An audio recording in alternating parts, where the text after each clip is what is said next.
Praise the Lord. Good morning. ప్రభువైన యేసుక్రీస్తు శుభనామంలో మీ అందరికీ వందనములు. చిన్న ప్రార్థనతో ఈరోజు దేవుడి వాగ్దానాన్ని స్వతంత్రించుకుందామా? మమ్మల్ని ఎంతో మిక్కిలిగా ప్రేమించినటువంటి మా ప్రియ పరలోకమందున్న తండ్రి, నీ పరిశుద్ధమైన నామాన్ని బట్టి మీకు వందనాలు చెల్లిస్తున్నాం ప్రభా. ఉదయకాల సమయంలో మాట్లాడే దేవుడు కదా నాయన, ప్రతి ఒక్కరితో మాట్లాడండి, ప్రతి హృదయాన్ని బలపరచండి, ధైర్యపరచండి, ఆదరించమని యేసు నామంలో ప్రార్థిస్తున్నాము తండ్రి. ఆమేన్. ఈరోజు దేవుని వాగ్దానము సామెతల గ్రంథము 12వ అధ్యాయము 24వ వచనం. శ్రద్ధగా పనిచేయువారు ఏలుబడి చేయుదురు. Proverbs chapter 12 verse 24. The hand of the diligent shall bear rule. దేవుడు ఇచ్చినటువంటి అద్భుతమైన వాగ్దానం మనందరి జీవితంలో నెరవేర్చబడును గాక. ఆమేన్. ఈ వాగ్దానంలో దేవుడు ఒక మాట చెప్తున్నాడండి. శ్రద్ధగా పనిచేయవారు ఏం చేస్తారంట? ఏలుబడి చేస్తారంట. మరి ఈరోజు మీరు చేసే పనులలో శ్రద్ధ ఉందా అండి? శ్రద్ధతో పని చేస్తున్నారా? మరి దేవుడు ఏం చెప్తున్నాడంటే, ఒక పరిచర్య విషయంలోనే శ్రద్ధ కాదండి. ఒకవేళ మనం పాస్టరో, లేకపోతే ఒక ప్రీచరో, లేకపోతే ఒక గాస్పెల్ మరి చేసేటువంటి వాళ్ళము అలా కాదు. ప్రతి పనిలో క్రైస్తవుల్ని దేవుడు మరి ప్రత్యేకమైన ఉద్దేశంతో పని అప్పగిస్తాడండి. అందరినీ దేవుడు పాస్టర్లుగా ఉండడానికి, సువార్థికులుగా ఉండడానికి, గాయకులుగా ఉండడానికి, మిషనరీలుగా ఉండడానికే పిలవలేదండి. ఈరోజు మనం ఏ జాబ్స్ చేస్తున్నామో ఆ జాబ్స్లో కూడా నమ్మకంగా ఉండాలి. అది క్రీస్తు కోసం నేను పని చేస్తున్నాను, క్రీస్తు విషయంలో నేను పని చేస్తున్నాననే భావనతో పని చేయాలన్నమాట. అంటే ఏ ఒక్క పని చేస్తున్నా కూడా మనం ఏం చేయాలంటే దాన్ని చాలా శ్రద్ధగా చేయాలి. ఒక టీచరు, ఒక డాక్టరు, ఒక లాయరు, ఒక పోలీసు, లేకపోతే నువ్వు ఏ వర్క్ చేస్తున్నావో ఆ వర్క్లో నువ్వు ఏ విధంగా ఉండాలి? శ్రద్ధగా పని చేయాలి. అలాగే క్రీస్తు నామానికి మహిమ తెచ్చేవారుగా ఉండాలి అని దేవుడు వాక్యం సెలవిస్తుందండి.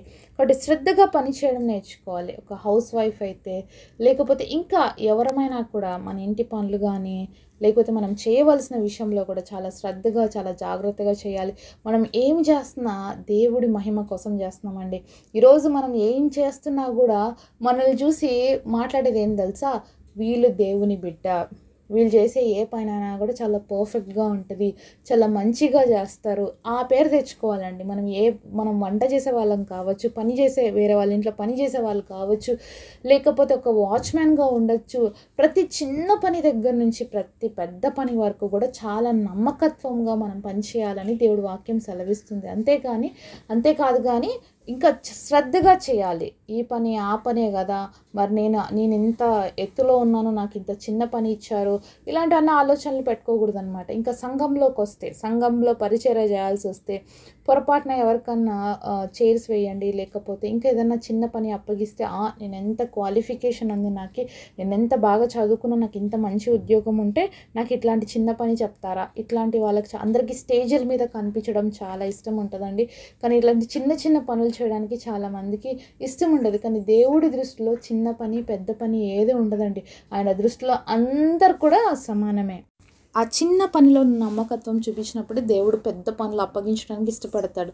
మరి ఈ లోకంలో కూడా మనల్ని పెద్ద పెద్ద జాబ్స్లో ఉండడానికి, ఇప్పుడు ఐఏఎస్ ఆఫీసర్ కావాలన్నా, లేకపోతే ఇంకా గొప్ప వ్యక్తులుగా కావాలన్నా, వాళ్ళు ఎంతో హార్డెస్ట్ ఎగ్జామ్స్, అంటే చాలా టఫెస్ట్ ఎగ్జామ్స్ రాసిన తర్వాతనే వాళ్ళంతా ఉన్నతమైన స్థితికి చేరుతారు.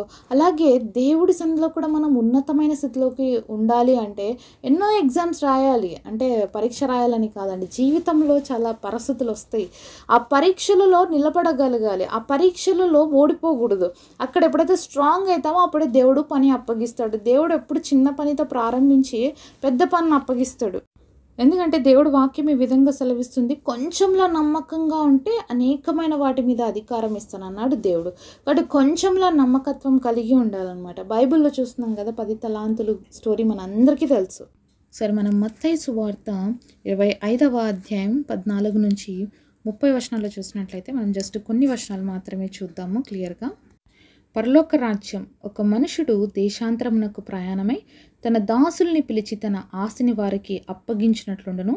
అతడు ఒకనికి 5 తలాంతులను, ఒకనికి 2, ఒకనికి 1 ఎవరి సామర్థ్యం చొప్పున వానికిచ్చి వెంటనే దేశాంతరము పోయేను.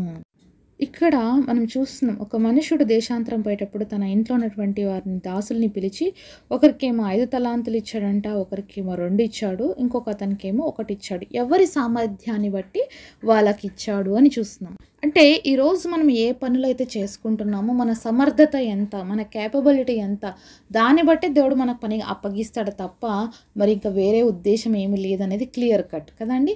ఈరోజు మన సమర్థత ఎంత ఉంటుందో దాన్ని బట్టి దేవుడు మనకు పని అప్పగిస్తాడు అనే విషయాన్ని మనం ఖచ్చితంగా నేర్చుకోవాలి, అలాగే తెలుసుకోవాలి.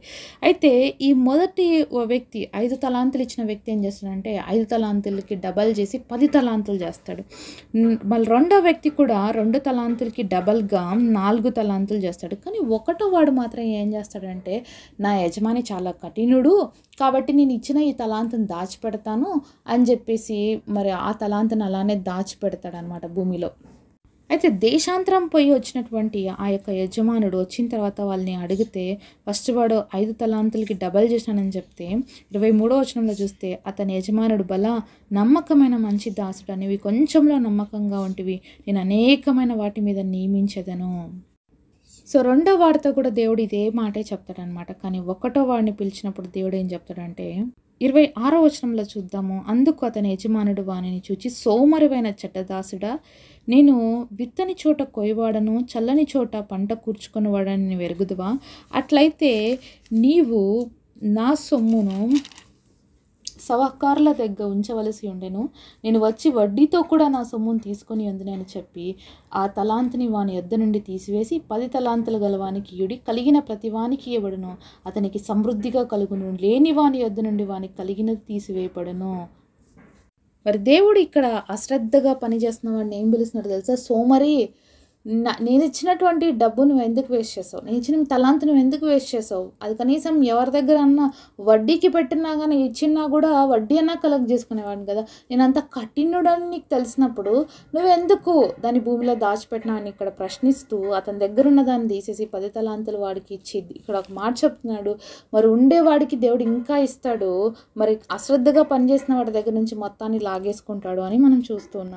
కాబట్టి ఈరోజు మనము శ్రద్ధగా పనిచేస్తే మరి 10 తలాంతులకి ఇంకా అడిషనల్గా ఇంకొక తలాంతు మరి దేవుడు ఇచ్చినట్లుగా మరి మనకు కూడా ఉన్నదానికంటే కూడా ఇంకా అడిషనల్ బ్లెస్సింగ్స్ ఇస్తాడు. అందుకనే దేవుడు మొదటిగా నా రాజ్యమును నా నీతిని వెతకండి అప్పుడు అవన్నీ అనుగ్రహించబడతాయి అన్నాడు. ఏవన్నీ అంటే మిగతావన్నీ. మొదటిగా మనం దేవుడు రాజ్యం నీతిని వెతికేవారుగా ఉండాలి. తర్వాత మిగతా మనకి ఏమైతే కావాల్సినా అవన్నీ కూడా దేవుడే ఇస్తాడని దేవుడు వాగ్దానం చేస్తున్నాడండి. కాబట్టి మన పనిలో మనం సోమరిగా ఉండక మనకి ఏ పని ఇచ్చిన దేవుడు దాన్ని మన శక్తి లోపము లేకుండా మనం పని చేయగలిగితే, మనం శ్రద్ధగా పని చేయగలిగితే మనల్ని ఏలుబడి చేసేవారుగా దేవుడు చేస్తాడండి. అంటే దేవుడు కష్టపడే వారిని ఎంతో దీవిస్తాడండి. మనం సోమరిగా ఉంటే దేవుడు వారిని బ్లెస్ చేయడనే విషయం అయితే క్లియర్ కట్. మన దేవుడు ఈ లోకంలో ఉన్నప్పుడు చాలా కష్టపడ్డాడండి. ఆయన 30 years కూడా ఆయన వృత్తిని చేశాడు. కార్పెంటర్ వృత్తి చేసి తన కుటుంబాన్ని పోషించాడు, తన కుటుంబానికి అండగా నిలబడ్డాడు. 3.5 years మాత్రమే గొప్ప పరిచర్య చేశాడనమాట. కాబట్టి రోజు మన కుటుంబాలకి మనం అండగా ఉండాలి, కష్టపడి పనిచేసేవారిగా ఉండాలి. అపోజినటువంటి పౌలు కూడా తన పరిచర్యలో డేరాలు కుడుతూ కూడా మరి పరిచర్య చేసినట్లుగా చూస్తున్నాం. కాబట్టి పరిచర్యలో ఉన్నా లేకపోతే వర్కింగ్లో ఉన్నా ఎక్కడున్నా కూడా మనం కష్టపడేవారుగా ఉండాలి, కష్టపడే మనస్తత్వం ఉండాలి. ఎప్పుడైతే కష్టపడతామో అప్పుడు మనం ఎంతో దీవించబడతాం. ఈరోజు ఎవరెవరైతే నేను అధికారంలో ఉండాలి, మంచి పొజిషన్స్లో ఉండాలి, నేను కూడా మరి ఏలుబడి చేసే వ్యక్తుల్లాగా ఉండాలని ఆశపడుతున్నట్లయితే మీకు ఏదైతే పని దేవుడు ఇచ్చాడో దాన్ని శ్రద్ధగా మనం అందరం చేద్దాము. తద్వారా దేవుడు ఇచ్చేటువంటి అద్భుతమైన ఆశీర్వాదాలు పొందుకుందాం. అట్టి కృప దేవుడు మనందరికీ దయచేయునుగాక. మమ్మల్ని ఎంతో మిక్కిలిగా ప్రేమించినటువంటి మా ప్రియ పరలోకమందున తండ్రి, నీ ఘనమైన శ్రేష్టమైన నామాన్ని బట్టి వందనాలయ్యా. మీరు శ్రద్ధగా పనిచేస్తే మిమ్మల్ని ఏలుబడి చేసేవారుగా ఉంచుతానన్నారు. ఈరోజు మాకు ఎవరికి ఏ తలాంతులు ఇచ్చారో, ఏ పని అప్పగించారో వాటన్నిటిని మేము వాడుకోవడానికి తండ్రి, పని చేయటానికి మాకు శక్తిని ఇవ్వండి. మా శక్తి వంచన లేకుండా నమ్మకత్వాన్ని కలిగి ప్రతి చోట మీ నామానికి మహిమ తెచ్చేవారుగా ఉండగలిగినట్లుగా మా అందరినీ దీవించి ఆశీర్వదించమని యేసు నామములో ప్రార్థిస్తున్నాం మా పరమ తండ్రి. ఆమేన్. ఈరోజు బర్త్డే అలాగే వెడ్డింగ్ యానివర్సరీ సెలబ్రేట్ చేసుకుంటున్న మీ అందరికీ కూడా wish you happy birthday and happy anniversary. God bless you all.